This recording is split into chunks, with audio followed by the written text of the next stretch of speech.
saudara, 1 Timotius 4 ayat 8 berkata, latihan badani terbatas gunanya, tetapi ibadah itu berguna dalam segala hal karena mengandung janji, baik untuk hidup ini maupun untuk hidup yang akan datang.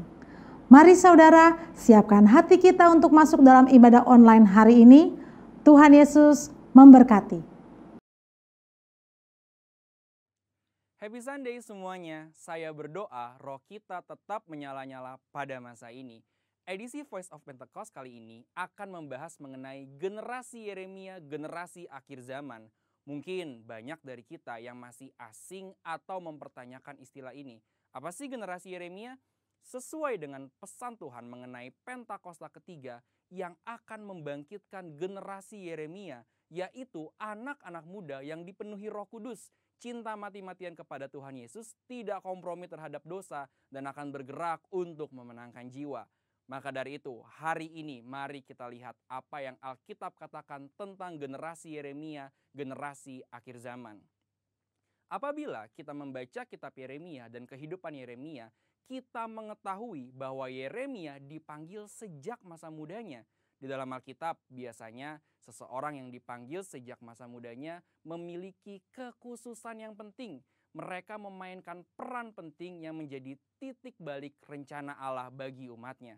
Kita juga dapat menemukan bahwa kehidupan dan pelayanan Yeremia memiliki korelasi dengan anak-anak muda yang sedang melayani Tuhan pada masa ini. Yang pertama, Yeremia hidup dan melayani dalam zaman yang unik, di mana bangsa Yehuda akan memasuki satu era yang baru. Pemahaman-pemahaman dan cara hidup mereka yang lama kini harus diperbaharui. Yeremia hidup mengikuti tuntunan dan pesan Tuhan sehingga dapat memasuki era baru ini. Yeremia juga hidup di zaman lunturnya pengenalan akan Tuhan, di mana orang-orang tetap beribadah seperti biasa secara formalitas. Mereka datang beribadah kepada Tuhan, tetapi tidak menunjukkan pertobatan dan perubahan hidup. Apabila kita melihat hari ini, ada berapa banyak orang Kristen yang beribadah tetapi hatinya menjauh dari Tuhan. Maka dari itu, generasi Yeremia adalah generasi yang siap memasuki era baru dengan cara penuh Roh Kudus dan menyuarakan pertobatan besar-besaran. Yang kedua, Yeremia dipanggil kepada gaya hidup penyangkalan diri yang radikal. Dalam Yeremia 1 ayat 17-18, Tuhan meminta Yeremia tidak gentar menyuarakan hal yang bertentangan dengan dosa dan pelanggaran. Yeremia sangat banyak menyangkal dirinya. Ia bahkan diminta untuk tidak menikah, mengingat bangsanya akan memasuki keadaan darurat. Hal ini bukan berarti semua generasi Yeremia dipanggil untuk tidak menikah, tetapi ini menjadi contoh betapa sungguh-sungguhnya generasi Yeremia harus menyangkal dirinya. Hari-hari ini kita juga sedang memasuki keadaan darurat akibat dari merebaknya COVID-19 dan krisis ekonomi yang mempengaruhi seluruh dunia. Mungkin keadaan darurat hari ini menjadi tanda bangkitnya generasi Yeremia. Maka generasi Yeremia adalah generasi yang siap menyangkal dirinya bagi rencana Tuhan dalam banyak hal. Generasi yang cinta mati-matian kepada Tuhan Yesus dan akan melayani Indonesia seperti yang belum pernah terjadi sebelumnya. Yang ketiga, Yeremia mendapatkan pesan mengenai fase selanjutnya dari rencana Tuhan. Yeremia 31 ayat 33-34 mengatakan, tetapi beginilah perjanjian yang kuadakan dengan kaum Israel sesudah waktu itu. Demikianlah firman Tuhan. Aku akan menaruh Tauratku dalam batin mereka dan menuliskannya dalam hati mereka. Maka aku akan menjadi Allah mereka dan mereka akan menjadi umatku. Dan tidak usah lagi orang mengajar sesamanya atau mengajar saudaranya dengan mengatakan, kenallah Tuhan, sebab mereka semua besar kecil akan mengenal aku, demikianlah firman Tuhan, sebab aku akan mengampuni kesalahan mereka dan tidak lagi mengingat dosa mereka. Dari ayat ini kita mengetahui bahwa Yeremia adalah pembawa pesan mengenai suatu perjanjian yang baru, di mana keadaan Israel akan dipulihkan. karena tugas mereka belum selesai, yaitu datangnya Mesias Tuhan Yesus Kristus. Maka dari itu, generasi Yeremia adalah generasi yang membawa pesan Tuhan tentang kedatangan Tuhan Yesus Kristus yang didahului oleh penggenapan amanat agung. Hari ini, mari saudara sekalian, kita meresponi panggilan Yeremia dengan cara hidup penuh Roh Kudus, cinta mati-matian kepada Tuhan Yesus, tidak kompromi terhadap dosa, dan bergerak memenangkan jiwa. Tuhan Yesus memberkati.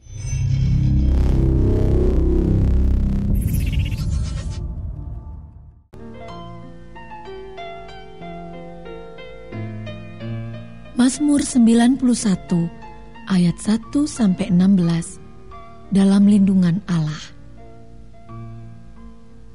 Orang yang duduk dalam lindungan yang maha tinggi dan bermalam dalam naungan yang maha kuasa akan berkata kepada Tuhan, tempat perlindunganku dan kubu pertahananku, Allahku yang kupercayai.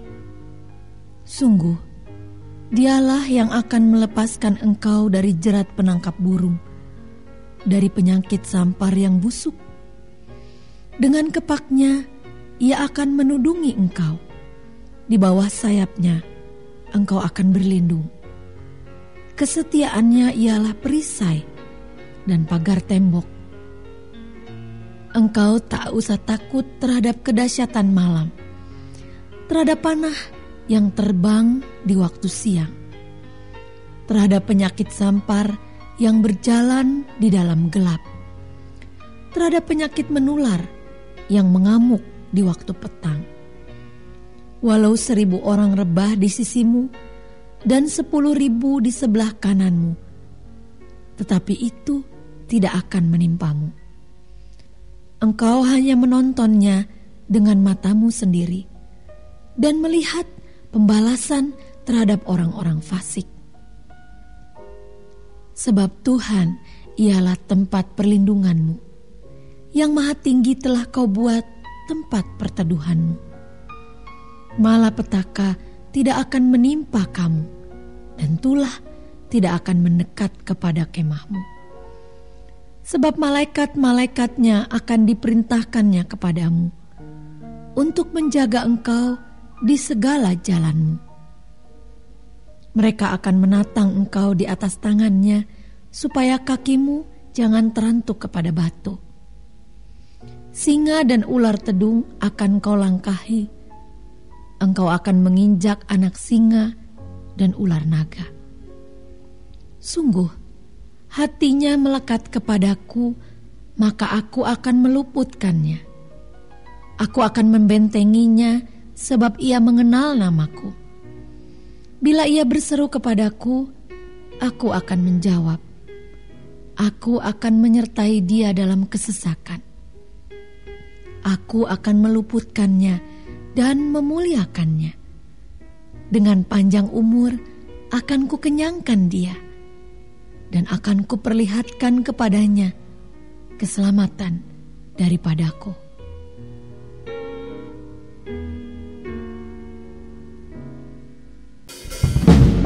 Haleluya, puji nama Tuhan. Shalom Bapak Ibu Saudara, shalom. Saya percaya hari ini kita semua diberkati Tuhan, amin. Sebab itu mari kita bersyukur. Haleluya. Tuhanlah kekuatan dan mazmurku, Dia gunung batu dan keselamatanku. Hanya padamu hatiku percaya,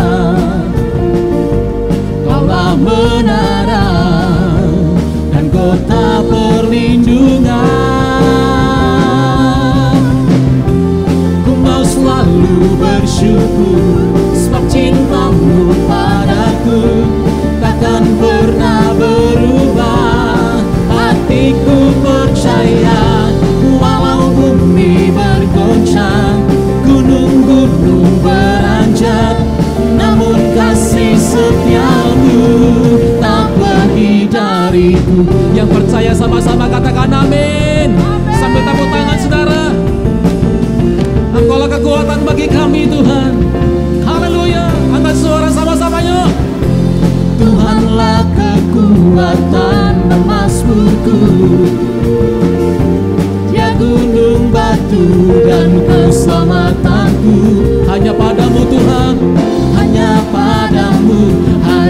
ku percaya, Kaulah menara dan kota perlindungan. Boleh lambaikan tangan saudara, yo sama-sama. Ku mau selalu bersyukur, sebab cintamu padaku takkan pernah berubah. Hatiku percaya, walau bumi bergoncang, gunung-gunung beranjak, namun kasih setiamu tak pergi dariku. Yuk sama-sama tepuk tangan saudaraku. Haleluya. Di tengah-tengah goncangan sekalipun Tuhan, Kamu katakan Engkau sumber kekuatan bagi kami, Engkau tempat perlindungan Tuhan. Kami percaya janji-Mu ya dan amin, firman-Mu ya dan amin. Haleluya. Sebab itu kami naikkan ucapan syukur kami hari ini Bapa. Angkat kedua tangan sama-sama yang katakan, ku mau selalu bersyukur, sebab cintamu padaku takkan pernah berubah. Katakan, hatiku percaya, walau bumi bergoncang, gunung-gunung beranjak, namun kasih setia tak pergi. Lebih lagi bersyukur gerejanya buat kasih setia Tuhan. Come on.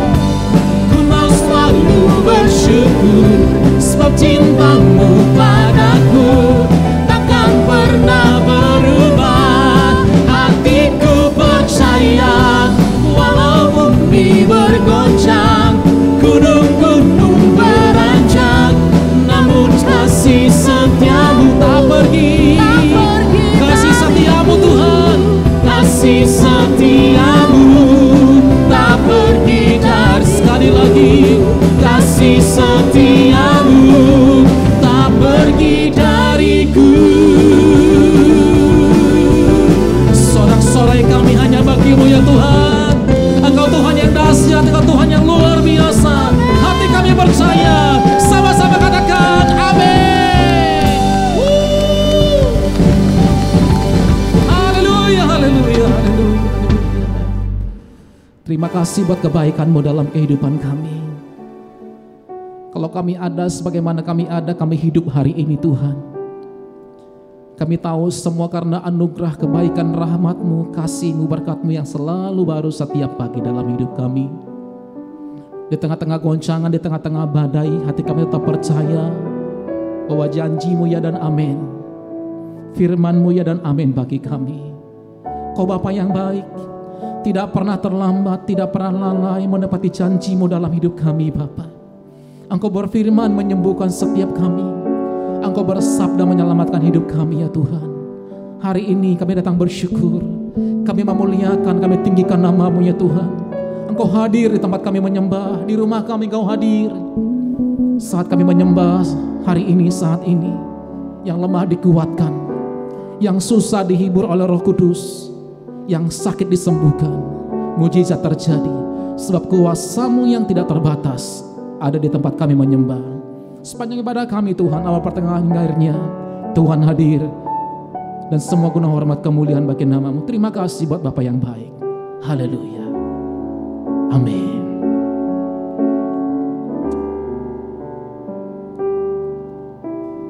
Bapa, Engkau baik. Bapa, Engkau baik. Kau selalu baik kepadaku. Bapa, ku cinta Kau. Bapa, Engkau baik. Bapa, Engkau baik. Kau selalu baik kepadaku.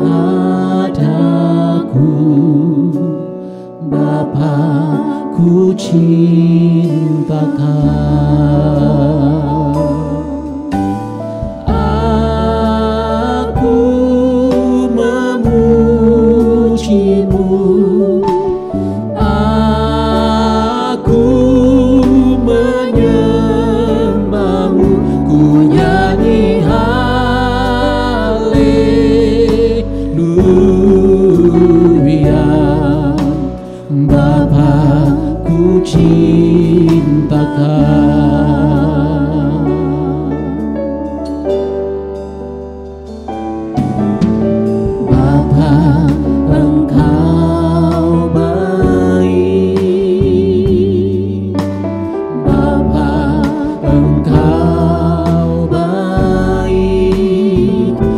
Engkau selalu baik kepadaku,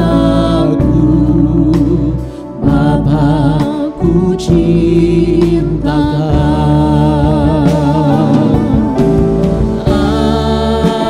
Aku memujimu, aku menyembahmu, ku nyanyi haleluya.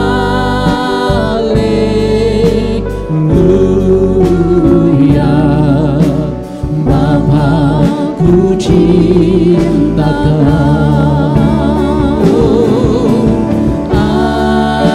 Aku memujimu, aku menyembahmu, ku nyanyi haleluya.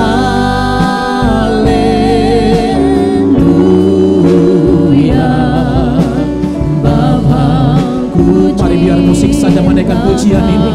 Kita sembah Tuhan. Engkau sungguh baik bagi kami ya Tuhan.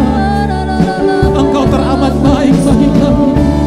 Engkau Bapa yang tidak pernah meninggalkan kami barang sedetik pun ya Tuhan. Sampai hari ini kami rasakan penyertaan Tuhan. Sampai hari ini kami rasakan perlindungan Tuhan.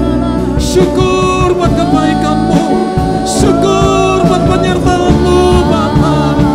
Oh Rabasyadaralalabasa. Rasakan hadirat Tuhan saat ini Bapak Ibu Saudara yang ada di rumah-rumah dimanapun engkau menyembah saat ini. Rasakan hadirat Tuhan, rasakan kasih Tuhan, kuasa Tuhan yang tidak terbatas. Oh Rabasyadaralalabalabalaba. Di tengah-tengah badai, di tengah-tengah goncangan, kami datang memuji, nyanyikan kebaikan-Mu.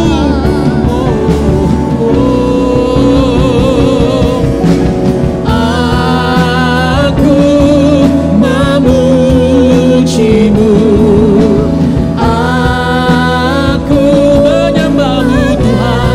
Oh ku nyanyi haleluya.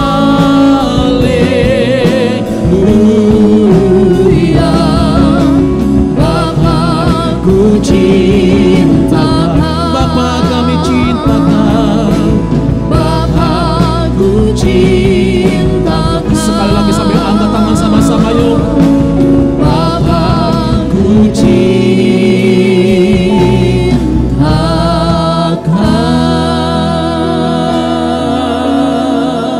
Kita berikan sorak-sorai tepuk tangan bagi Tuhan kita. Mari mulai bersyukur Bapak Ibu Saudara. Katakan terima kasih. Mari mulai angkat penyembahan, angkat pujian bagi Tuhan kita. Sebab Dia layak dipuji, sebab Dia layak disembah, Dia layak ditinggikan. Angkat suaramu, puji Dia, angkat hatimu sama Dia. Come on.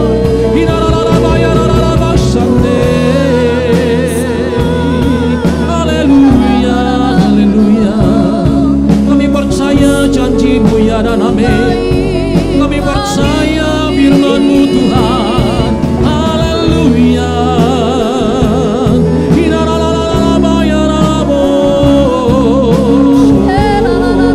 Yesus ku sembahkan, Yesus ku puji nama-Mu, ku tinggikan Engkau, ku agungkan Engkau Tuhan.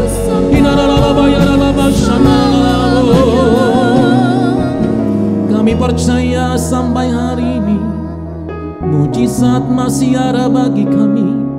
Kami percaya sampai hari ini pertolongan-Mu ada bagi kami. Kami percaya sampai hari ini pertolongan-Mu tepat pada waktunya, menolong hidup kami, menyembuhkan sakit penyakit kami. Tuhan sanggup membuka pintu-pintu mujizat.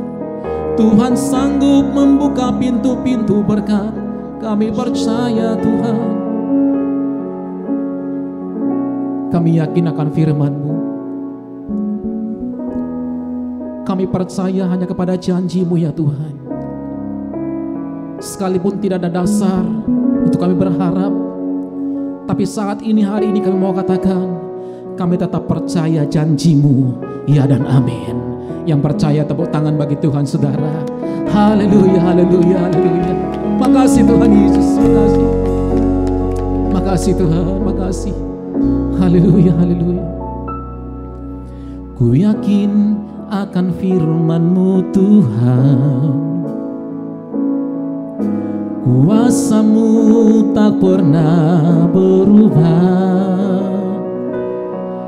Selama matahari masih bersinar, ku tahu mujizat-Mu tetap ada.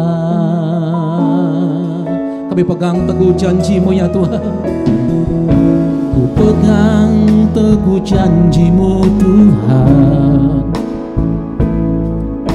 Meski tak ada alasan untuk berharap, selama bumi ini masih bersinar, ku tahu mujizat-Mu tetap ada. Angkat tangan sama-sama, yuk katakan, Yesus, Yesus, ku percaya mujizat ada di tempat ini. Ku disembuhkan, ku dipulihkan. Yesus, ku percaya. Kami percaya hanya kepada-Mu. Yesus, Yesus, ku percaya mujizat ada di tempat ini. Ku disembuhkan, ku dipulihkan. Yesus, ku percaya.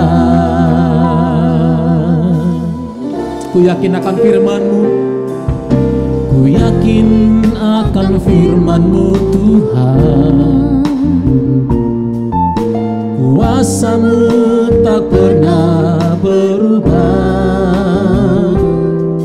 Selama matahari masih bersinar, ku tahu mujizat-Mu tetap ada.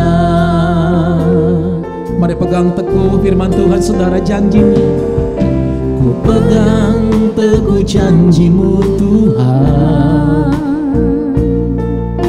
Meski tak ada alasan untuk berharap, selama bumi ini masih berputar, ku tahu mujizat-Mu tetap ada. Kami angkat kedua tangan kami. Yesus, Yesus, ku percaya mujizat ada di tempat ini. Ku disembuhkan, ku dipulihkan. Yesus, kami percaya. Yesus, ku kami percaya Tuhan. Yesus, Yesus, ku percaya mujizat ada di tempat ini. Ku disembuhkan, kami dipulihkan, ku dipulihkan. Yesus, ku mari biar musik saja. Kita berdoa sama-sama dalam bahasa. Sembuhkan yang sakit saat ini Bapa. Sembuhkan yang sakit saat ini Bapa. Yang terbaring di rumah, bahkan terbaring di rumah sakit. Oh Rabashanda Labalabalabalabala. Saat ini disembuhkan, saat ini dipulihkan, saat ini mengalami mujizat di dalam nama Yesus. Dalam nama Yesus. Oh Rabalabalabalabalabala.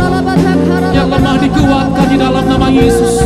Yang susah hari-hari ini, yang khawatir, diberikan pengharapan-pengharapan yang baru ya Tuhan. Kau hadir Tuhan, Kau hadir. Mujizat terjadi.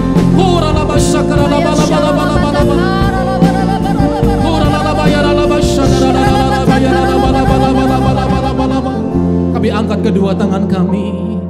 Yesus, Yesus, ku percaya mujizat ada di tempat ini. Ku disembuhkan, ku dipulihkan. Yesus, ku percaya. Kalau sekiranya saat ini di antara Bapak Ibu Saudara ada yang sakit di rumah, bahkan engkau menyaksikan ibadah online ini, dan engkau ada di rumah sakit saudara, mari pegang dengan tangan kirimu bagian tubuhmu yang sakit, dan angkat tangan kananmu ke surga. Dengan iman percaya, saat engkau mengikuti ibadah online ini, mujizat terjadi dalam hidupmu, kesembuhan terjadi di tempat engkau menyembah. Setiap organ-organ tubuh yang lemah, yang sakit, saat ini disembuhkan di dalam nama Yesus. Disembuhkan dalam nama Yesus. Terima saudara, terima kesembuhan.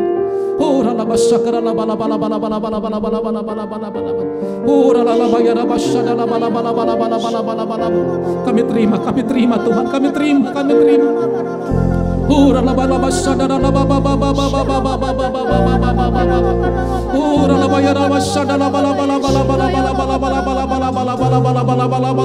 Kami angkat kedua tangan kami sekali dengan iman percaya, katakan, Yesus, Yesus, ku percaya mujizat ada di tempat ini.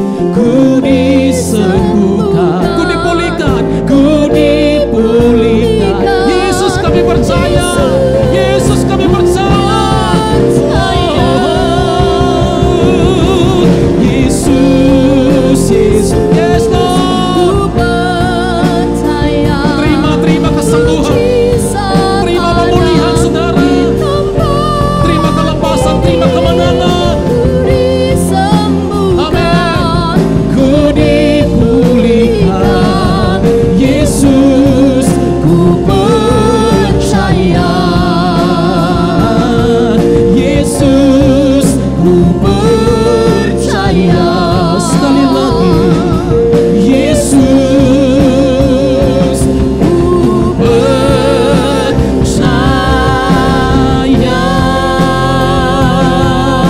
Kita berikan sorak-sorai tepuk tangan bagi Tuhan kita. Haleluya, haleluya, haleluya Tuhan. Terima kasih Tuhan, terima kasih. Kau berfirman sembuhkan kami, Kau bersabda selamatkan kami. Kau berfirman dan sembuhkanku. Kau bersabda selamatkan kami. Dengan yakin katakan, tiada yang mustahil bagimu. Yesus, ku percaya padamu ya Tuhan. Kau berfirman dan sembuhkanku.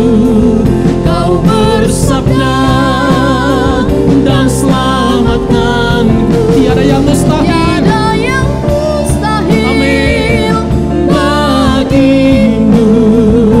Yesus, ku percaya padamu. Yesus, ku percaya.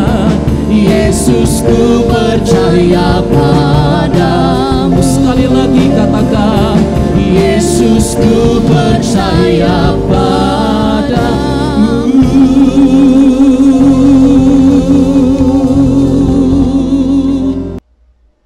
Shalom Bapak Ibu Jemaat GBI Radin Inten 2. Saya senang dapat kesempatan untuk berbagi di tengah-tengah Bapak dan Ibu. Saya berdoa kiranya Tuhan memberikan kepada Bapak dan Ibu kekuatan, kesehatan, dan juga damai sejahtera. Jadi kalau Bapak dan Ibu sudah siap untuk dengarkan firman Tuhan, mari saya ajak kita bersama-sama berdoa terlebih dahulu. Tuhan Yesus, kami tahu Tuhan ada bersama-sama dengan kami. Itulah sebabnya kami minta tolong sekali lagi Tuhan berbicara buat kami dari firman kebenaran. Roh Kudus, bantu kami supaya kami mudah memahami firman Tuhan, sehingga biarlah di dalam pemahaman akan kebenaran, kami berani memutuskan untuk taat kepada kehendak Tuhan dalam hidup kami tiap-tiap hari. Waktu kami belajar firman Tuhan, Tuhan memberkati kami. Buat Tuhan seluruh kemuliaan. Di dalam nama Yesus kami berdoa. Amin. Amin, Bapak Ibu. Bapak Ibu, izinkan saya kali ini berbagi kepada saudara tentang persoalan kekuatan di dalam Tuhan. Jadi mari saya ajak Bapak dan Ibu untuk buka dengan saya dalam kitab Kolose, pasal yang pertama, ayat yang ke-9 sampai dengan ayat yang ke-12. Kolose pasal yang pertama, ayat 9 sampai dengan ayat yang ke-12. Alkitab bilang ini, Bapak Ibu. Sebab itu, sejak waktu kami mendengarnya, kami tiada berhenti-henti berdoa untuk kamu. Kami meminta supaya kamu menerima segala hikmat dan pengertian yang benar untuk mengetahui kehendak Tuhan dengan sempurna, sehingga hidupmu layak di hadapannya serta berkenan kepadanya dalam segala hal. Dan kamu memberi buah dalam segala pekerjaan yang baik, dan bertumbuh dalam pengetahuan yang benar tentang Allah, dan dikuatkan dengan segala kekuatan oleh kuasa kemuliaannya untuk menanggung segala sesuatu dengan tekun dan sabar, dan mengucap syukur dengan sukacita kepada Bapa yang melayakkan kamu untuk mendapat bagian dalam apa yang ditentukan untuk orang-orang kudus di dalam kerajaan terang. Begini Bapak Ibu, mari kita kembali ke ayat yang ke-9. Di ayat yang ke-9, rupa-rupanya ini yang Alkitab bilang. Saudara dan saya butuh dua hal. Hikmat, 1, 2, pengertian yang benar, supaya kita ini bisa mengetahui kehendak Tuhan dengan sempurna dalam kehidupan kita. Karena waktu saudara dan saya mengetahui kehendak Tuhan dengan sempurna dalam hidupnya kita, Alkitab bilang, saudara dan saya akan hidup layak dan berkenan kepada Tuhan. Saudara dan saya akan memberi buah dari seluruh pekerjaan baik yang kita kerjakan dalam keseharian. Saudara dan saya akan mengalami pertumbuhan dalam pengetahuan yang benar akan siapa Tuhan dalam kehidupan kita. Lalu, saudara dan saya akan menerima penguatan yang terus-menerus dalam kehidupan kita, supaya pada akhirnya, saudara dan saya akan dikenal sebagai orang-orang yang dapat menanggung segala sesuatu dalam kehidupannya kita. Nah, sekarang pertanyaannya begini. Bagaimana caranya supaya saudara dan saya bisa memperoleh hikmat dan pengertian yang benar untuk mengetahui kehendak Tuhan dengan sempurna dalam kehidupan kita? Caranya satu saja, Bapak Ibu. Merenungkan firman Tuhan. Nah begini, merenungkan firman Tuhan harus mendapat prioritas paling utama dalam hidupnya kita. Karena begini, waktu saudara dan saya merenungkan firman Tuhan dalam keseharian, secara natural Tuhan akan menambahkan hikmat kepada kita. Secara natural pula, Dia akan menyingkapkan rahasianya kepada saudara dan saya, sehingga pada akhirnya kita ini memiliki pengertian yang benar tentang kehendak Tuhan. Jadi, kita tidak akan pernah salah arah dalam hidupnya kita, Pak Ibu. Sebab kita tahu kehendak Tuhan, kita tahu ke arah mana kita harus berjalan. Nah begini, merenungkan firman Tuhan tiap-tiap hari, kalau itu menjadi prioritas utama dalam kehidupan saudara dan saya, maka percayalah Pak Ibu, saudara dan saya akan disebut sebagai orang yang sangat beruntung dalam kehidupan kita. Keberuntungan kita adalah begini, pertumbuhan kita menjadi sangat signifikan. Kualitas kehidupan kita menjadi semakin teruji. Lalu, waktu kita diperhadapkan dengan musim apapun dalam kehidupan, itu tadi Alkitab bilang, kita akan memiliki kekuatan untuk bisa menanggung segala sesuatu, sehingga pada akhirnya, saudara dan saya akan dikenal sebagai orang-orang yang tetap berdiri dengan kaki yang kuat, dengan kepala yang tegak, setelah musim demi musim berganti dalam kehidupan kita. Amin, Bapak Ibu. Nah, mari sekarang kita langsung lompat saja kepada ayat yang ke-11. Alkitab bilang, siapa punya hikmat, siapa punya pengertian dengan benar mengenai kehendak Tuhan dengan sempurna. Ayat 11 bilang, mereka akan dikuatkan dengan segala kekuatan oleh kuasa kemuliaan Tuhan untuk bisa menanggung segala sesuatu dengan sabar, dengan tekun, dan juga dengan mengucapkan syukur. Mari saya jelaskan Bapak Ibu. Kata dikuatkan pada ayat 11, itu dalam bahasa Yunaninya menggunakan kata dinamo. Dinamo atau dikuatkan artinya adalah begini, diberi oleh Tuhan kesanggupan untuk kuat dan berdiri teguh. Berarti Alkitab lagi bilang, kalau hikmat tidak ada pada saudara dan saya, kalau pengertian yang benar tentang kehendak Tuhan yang sempurna itu nggak ada pada kita, kalau kita nggak mengalami pertumbuhan untuk mengetahui Tuhan dengan benar dalam hidupnya kita, ternyata ini yang Alkitab bilang, saudara dan saya tidak akan memiliki kesanggupan untuk tetap memiliki kekuatan, lalu teguh berdiri waktu menghadapi segala musim kehidupan. Nah, menariknya ini yang Alkitab bilang, kita itu dikuatkan oleh kuasa kemuliaan Tuhan. Kata kekuatan di situ Yunani bilang dinamis. Kekuatan atau dinamis itu artinya adalah kekuatan yang ajaib. Kenapa musim berganti dan kita tetap kuat? Kenapa musim berganti dan kita tetap teguh berdiri? Rupa-rupanya Alkitab bilang, sebab Tuhan akan memberikan kepada saudara dan saya kekuatan yang ajaib, Bapak Ibu. Dinamis. Kedua, dinamis atau kekuatan itu artinya adalah begini, kuasa atau kekuatan yang diwariskan oleh Tuhan sebagai Bapa kepada kita sebagai anak. Makanya kan tadi saya bilang, beruntunglah kita kalau kita punya hikmat Tuhan dalam hidup.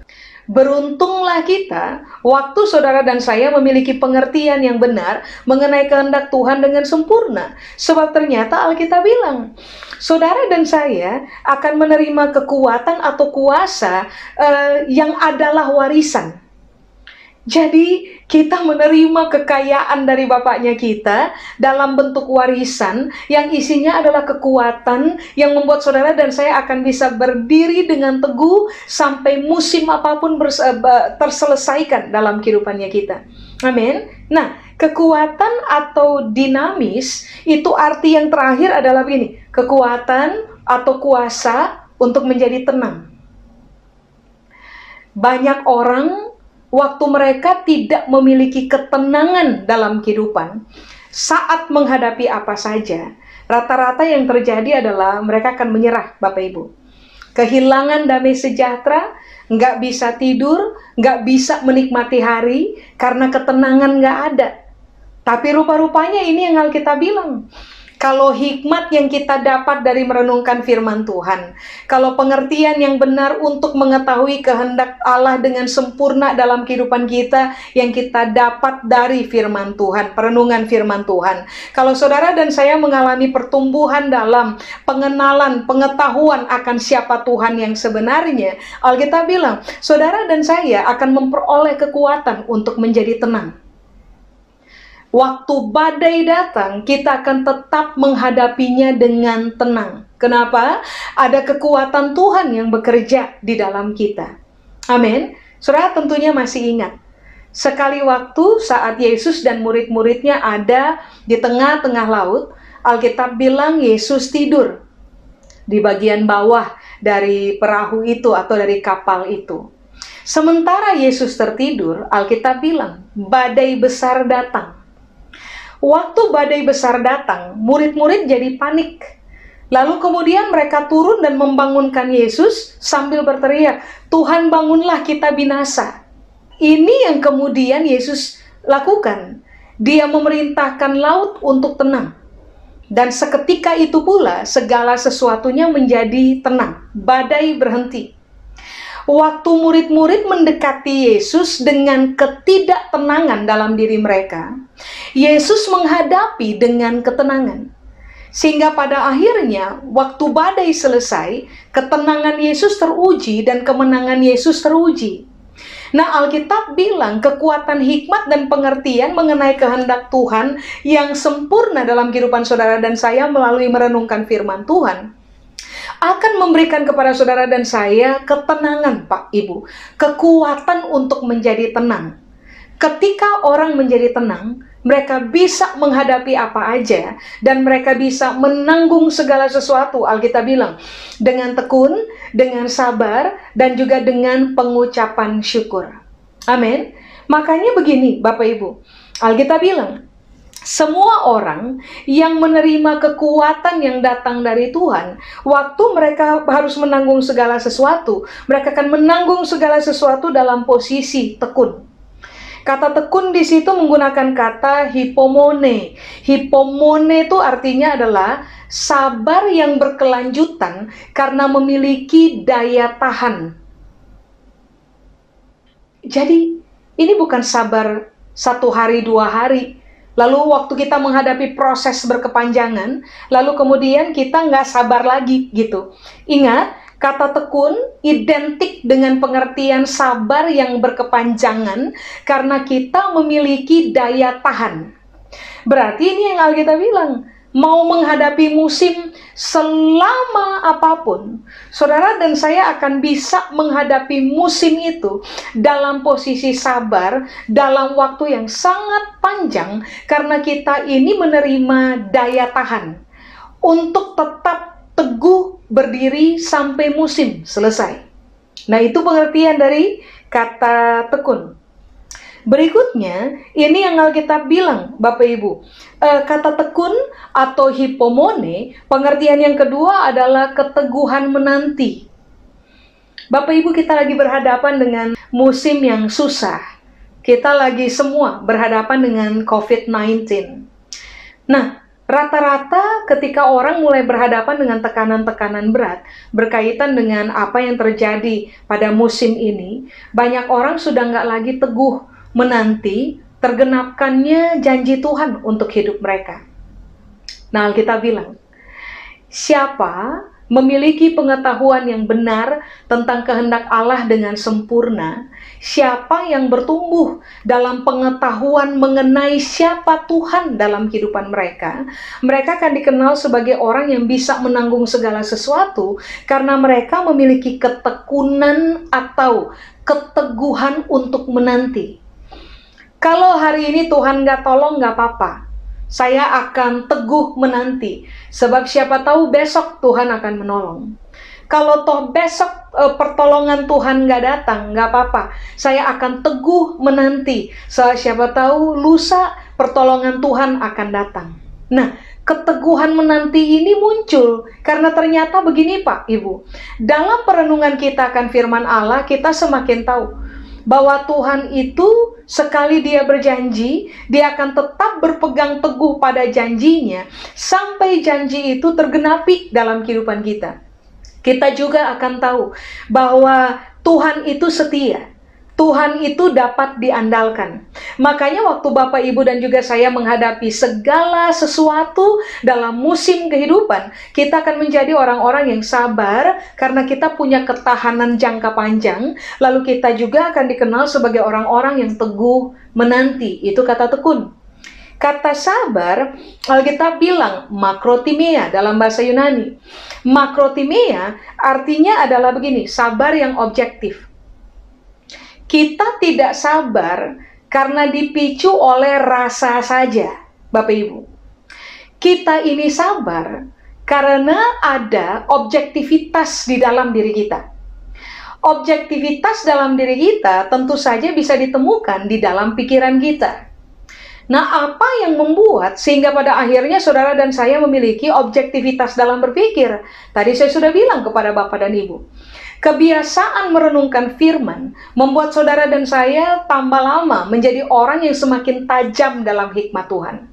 Kebiasaan merenungkan firman Tuhan membuat saudara dan saya akan menjadi orang yang semakin tajam dalam mengerti apa yang benar berkaitan dengan kehendak Tuhan yang sempurna dalam kehidupan kita. Hikmat dan pengertian inilah yang akan menolong saudara dan saya untuk memiliki pemikiran yang sangat objektif. Sehingga pada akhirnya kesabaran yang tampil bekerja di dalam kita adalah kesabaran yang objektif pula.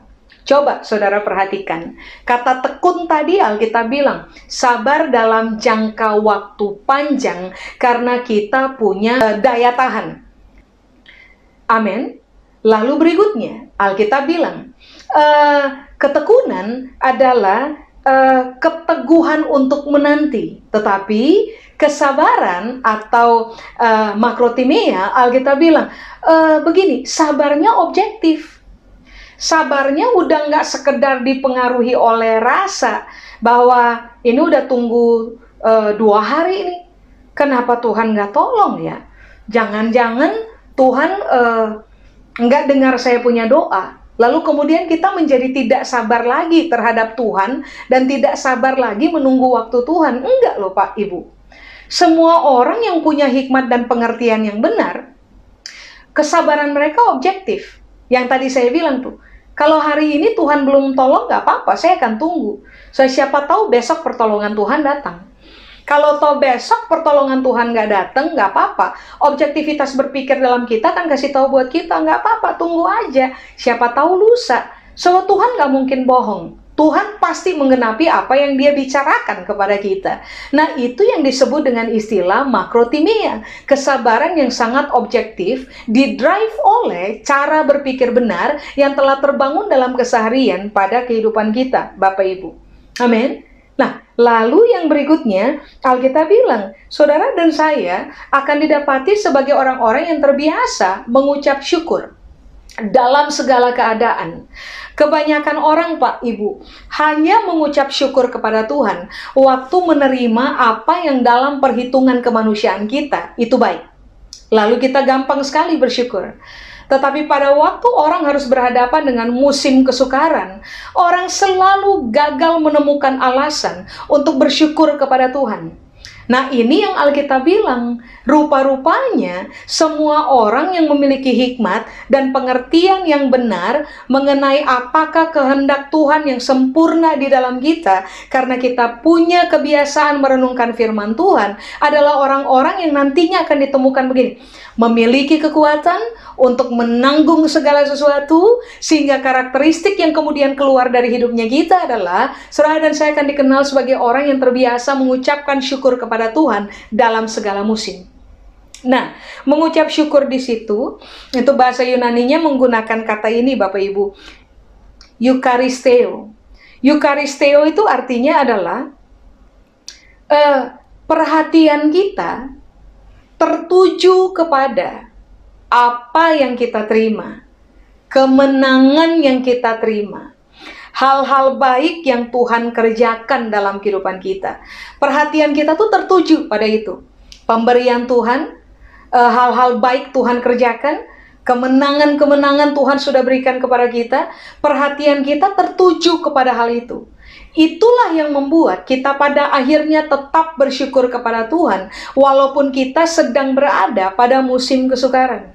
Bapak Ibu, kalau mau jujur saja, kita harus mengakui bahwa dalam proses berjalannya hidup kita, kita pasti mengalami apa yang disebut dengan menerima pemberian-pemberian baik dari Tuhan, mengalami mujizat-mujizat hebat Tuhan kerjakan dalam kehidupan kita, mengalami pertolongan-pertolongan yang luar biasa Tuhan kerjakan kepada kita. Nah, ini yang Alkitab ajarkan. Perhatian kita harus tertuju kepada realita itu, supaya pada akhirnya dalam musim kesukaran dengan pengertian yang benar, saudara dan saya akan dikenal sebagai orang-orang yang mampu untuk mengucapkan syukur kepada Tuhan. Amin. Nah, sabar, tekun, bersyukur, saya ulang, adalah ekspresi dari orang-orang yang kuat menanggung segala sesuatu dalam hidupnya mereka. Berarti Alkitab lagi ajar, kalau saudara dan saya tidak lagi tekun menanti janji Tuhan, tidak lagi sabar menghadapi proses hidup, terbiasa mengeluh dalam kehidupan kita, jelas kita tahu, kekuatan dalam diri kita udah menipis tuh. Kita sedang ada pada posisi lemah. Kalau kita sedang ada pada posisi lemah, baiklah kita kembali kepada ayat 9. Kejar firman Tuhan seperti orang kejar harta. kejar hikmat, kejar pengertian, supaya biarlah dalam pengetahuan yang semakin bertambah tentang kehendak Allah yang sempurna, saudara dan saya memperoleh kekuatan untuk bisa menanggung apa saja dalam kehidupan. Amin. Mari, saya ajak Bapak dan Ibu untuk buka dengan saya dalam Yesaya pasal 40, ayat 28 dan ayat 29. Yesaya pasal 40, ayat 28 sampai dengan ayat yang ke-29, Bapak Ibu.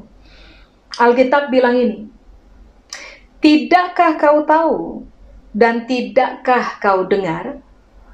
Tuhan ialah Allah kekal yang menciptakan bumi dari ujung ke ujung. Ia tidak menjadi lelah dan tidak menjadi lesu. Tidak terduga pengertiannya." Sudah? 29. "Dia memberi kekuatan kepada yang lelah dan menambah semangat kepada yang tiada berdaya." Coba lihat. Alkitab mengkaitkan pengertian yang Tuhan punya dengan keadaan begini. Untuk orang-orang yang lelah dan tidak berdaya, Tuhan di dalam seluruh pengertiannya akan memberikan kekuatan supaya pada akhirnya yang lelah itu bersemangat lagi, yang tidak berdaya itu berdiri lagi dan menjadi kuat. Makanya mari saya ulang Bapak Ibu, tidak ada cara lain untuk bisa bertahan sampai akhir, lalu meraih kemenangan. Saudara dan saya harus dikenal sebagai orang-orang yang terbiasa, Bapak Ibu, terbiasa merenungkan firman Tuhan. Saat dalam kekuatan perenungan akan firman Allah, ulang, kita dapat pengertian. Pengertian itulah yang akan memberikan kepada saudara dan saya kekuatan, sehingga kita nggak lelah, kita nggak lesu, kita nggak kehilangan daya dalam kehidupan kita untuk menghadapi apa saja. Amin. Ayat terakhir untuk saudara.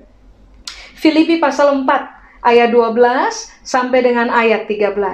Filipi pasal 4, ayat 12 sampai dengan ayat 13. Alkitab bilang ini, Bapak Ibu.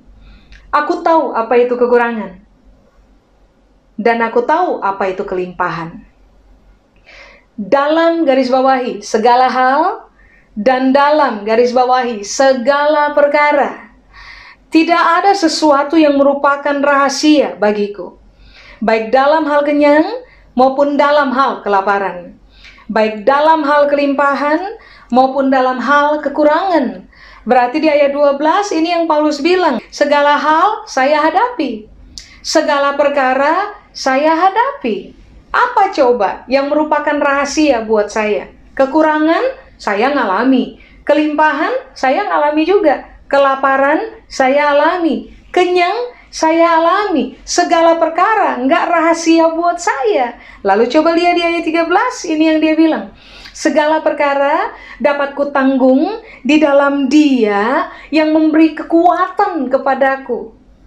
Makanya kan tadi Alkitab bilang, dalam segala hal, saudara dan saya bisa memikul apa saja dalam tekun sabar dan mengucap syukur, karena ada kekuatan dari Tuhan yang Dia berikan kepada kita. Amin.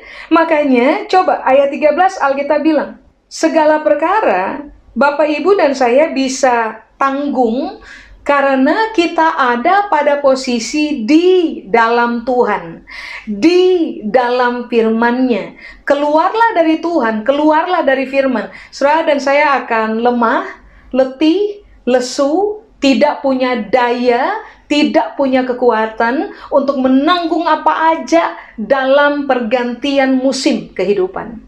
Kata di dalam di situ Bapak Ibu, bahasa Yunani menggunakan kata even. Orang akan memperoleh kekuatan di dalam Tuhan. Di dalam atau even itu artinya adalah ketika mereka sedang ada pada posisi memiliki hubungan yang aktif dengan Tuhan. Makanya dari awal saya sudah bilang kepada Bapak dan Ibu, keseharian kita, prioritas yang harusnya kita kerjakan adalah merenungkan firman Tuhan. Pada posisi itu, saudara dan saya akan dikenal sebagai orang-orang yang memiliki hubungan yang aktif dengan Tuhan. pada posisi memiliki hubungan yang aktif dengan Tuhanlah, maka saudara dan saya akan memperoleh kekuatan untuk menanggung segala hal, untuk menghadapi segala perkara. Lalu kemudian Alkitab bilang, saya bisa menanggungnya dan saya bisa menyelesaikannya sampai saya berdiri pada posisi menang di bagian akhir. Amin. Bapak Ibu, kita nggak tahu kapan situasi ini akan selesai, COVID-19. Kita nggak tahu. Banyak orang memprediksi bisa jadi selesai sampai dengan tahun depan. Kita nggak tahu. Tapi ini yang kita tahu. Kalau kita kuat di dalam firman Tuhan, kita terbiasa merenungkan firman Tuhan, kita bangun hubungan yang aktif dengan Tuhan di dalam firman-Nya. Selama apapun musim ini akan bergulir, saudara dan saya akan tetap ditemukan sebagai orang-orang yang kuat menanggung segala sesuatu, kuat menghadapi segala sesuatu. Kita akan kuat karena kita punya hikmat dari firman, pengertian yang benar tentang kehendak sempurna Tuhan atas kehidupan kita, sehingga pada akhirnya karakter yang termanifestasi keluar dari hidupnya kita adalah kita akan dikenal sebagai orang-orang yang karena musim kesukaran, kita akan menjadi lebih tekun di dalam Tuhan, lebih sabar di dalam Tuhan, lalu lebih terbiasa mengucapkan syukur kepada Tuhan. Sebab kita tahu bahwa rancangan Tuhan tidak pernah merupakan rancangan yang akan mendatangkan celaka untuk hidup saudara dan saya. Rancangan Tuhan akan mendatangkan damai sejahtera dan sukacita untuk kehidupan kita sampai kepada masa depan. Putuskanlah hari ini kembali kepada hubungan yang aktif dengan Tuhan di dalam merenungkan firman Allah, supaya seumur hidup saudara dan saya akan dikenal sebagai orang-orang yang tahan banting dalam berbagai musim, dalam berbagai badai. Kita dikenal sebagai orang-orang yang tahan banting karena kita ditemukan waktu musim selesai, waktu badai selesai, kita menang. Amin. Saya selesai, Bapak Ibu. Mari saya ajak saudara untuk kita berdoa. Kami berdoa biarlah firman ini termeterai dalam pemahaman kami, perenungan kami, supaya pada akhirnya kami akan dikenal sebagai pelaku-pelaku kebenaran dan bukan hanya pendengar saja. Hari ini kami berdoa kiranya Tuhan menolong kami dengan seluruh kekuatan yang datang dari Tuhan, supaya kami tetap ditemukan. Waktu musim berjalan, waktu musim berganti, kami tetap dikenal sebagai orang yang berdiri teguh, kuat, memenangkan pertempuran. Kualitas dari kesabaran, ketekunan, dan pengucapan syukur menjadi semakin teruji di dalam kami. Waktu kami taat kepada kebenaran, kiranya berkat Tuhan menyertai kami turun-temurun. Untuk Tuhan seluruh kemuliaan, di dalam nama Yesus kami berdoa. Amin. Tuhan Yesus memberkati Bapak Ibu. Shalom saudara, kita bersyukur kita kembali dikenyangkan oleh firman Tuhan yang telah kita dengar bersama, kiranya itu menjadi asupan gizi rohani di dalam kehidupan setiap kita. Mari bersama-sama kita akan perkatakan definisi dari Pentakosta ketiga, biar itu terjadi atas kehidupan kita. Kita katakan dengan iman. Pentakosta ketiga adalah pencurahan Roh Kudus yang dahsyat di zaman now, melebihi yang terjadi di Azusa Street. Pentakosta ketiga akan mengakibatkan penuaian jiwa yang terbesar dan yang terakhir sebelum Tuhan Yesus datang kembali. Pentakosta ketiga akan membangkitkan generasi Yeremia, yaitu anak-anak muda yang dipenuhi Roh Kudus, cinta mati-matian kepada Tuhan Yesus, tidak kompromi terhadap dosa, dan akan bergerak untuk memenangkan jiwa. Pentakosta ketiga lahir di Indonesia dan bergerak ke bangsa-bangsa. Gerakan ini dari timur ke barat dan akan kembali ke Yerusalem. Pentakosta ketiga akan memberikan kuasa untuk menyelesaikan amanat agung, dan setelah itu Tuhan Yesus datang kembali. Mari bersama-sama saat ini kita angkat tangan, kita akan terima berkat dari Tuhan. Terimalah berkat anugerah dan damai sejahtera, sukacita, kekuatan yang berlimpah-limpah dari Bapa di surga melalui putranya yang tunggal, Yesus Kristus, dan persekutuan yang manis dengan Roh Kudus memberkati kita dari sekarang sampai selama-lamanya. Dalam nama Yesus kita terima berkat ini. Amin. Tuhan memberkati. Yesus, ku percaya mujizat